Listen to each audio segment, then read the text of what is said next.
For this debacle, it is made by the pressing machine with the iron materials.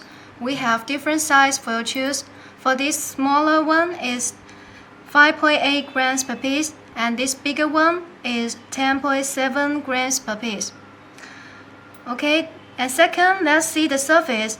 You can see the surface is very smooth. There is no any bubble or burst. It's very smooth. And the color is the gold color. We also can customize for you according to your need the colors and the weight. For the package, we normally package like this bag. The first, we will use the paper to package it.